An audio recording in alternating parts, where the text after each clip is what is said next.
που από τη μια πλευρά σκαρφαλώνει στο λόφο του Πόστεπε και από την άλλη δροσολογείται ανέμελα στη θάλασσα του Ευξήνου.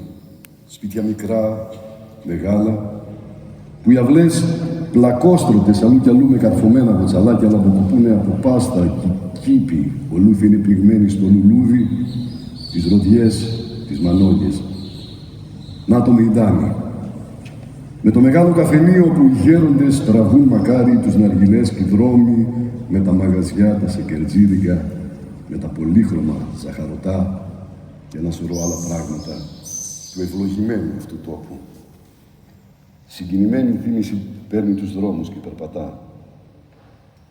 Ρωμαϊκές γειτονιές, τουρκικοί μαχαλάδες, τζαμιά και μιναρέδες που λογίζουν τον αέρα, αλλά και εκκλησιές. Πόσες εκκλησιές. Περιοχές ολόκληρες της πόλης, όλο ελληνισμός, χωρίς κανέναν Τούρκο.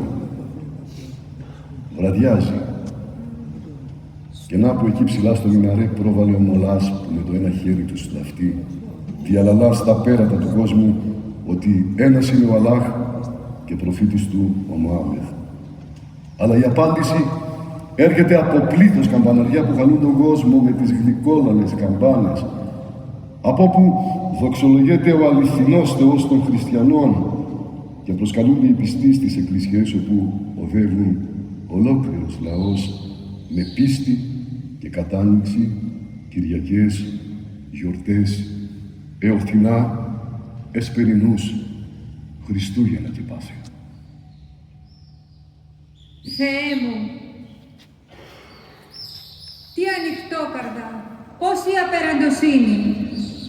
Ο γυαλός μας, πέραν προς την Ανατολή, το ωραίο Γιουσέλ Σαράι, με απείραχτα τα τείχη των Κομνηνών και προς τη δύση τα μεγάλα βράχια, από όπου πηδάμε στο νερό τα καλοκαίρια ή και κρυφοκοιτάμε καμιά φορά τα χανουμάκια που έρχονται, κρύβονται εκεί να κολυμπήσουν και δεν βγάζουν βέβαια μόνο το φερετζέ τους για να δροσιστούν. Να και ο Άι Γρηγόρης, η μεγαλόπρεπη μητροπολιτική μας εκκλησιά, όπου ο Μητροπολίτης Χρύσανθος δεν αφήνει σχεδόν καμιά Κυριακή χωρίς να θυμηθεί στο κήρυγμά του τους θρυλικούς μύριους του Ξενοφόντος, που από τα ψηλά βουνά της τραπεζούντας αντίκρισαν το γαλάζιο πέλαγος και φώναξαν «Θάλατα! Θάλατα!». Εδώ, στην τραπεζούντα κατέβηκαν και εδώ, σε τούτο τον γυαλό λούστηκαν, ύστερα από πολλές περιπλανήσεις, μάχες, δοκιμασίες, λέει ο Δεσπότης. Αιώνων ιστορία ελληνική έχει πόλη τούτη. Όλα το μαρτυρούν.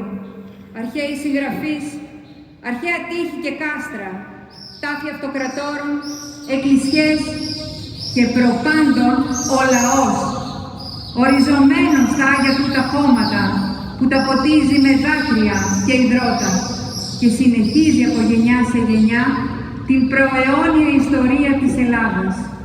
Την τραγούδισαν την τραπεζούντα οι δικοί μας. Την τραγούδισαν πολύ και την έφεραν φυλαγμένη καλά στην ψυχή τους. Εδώ, μαζί τους.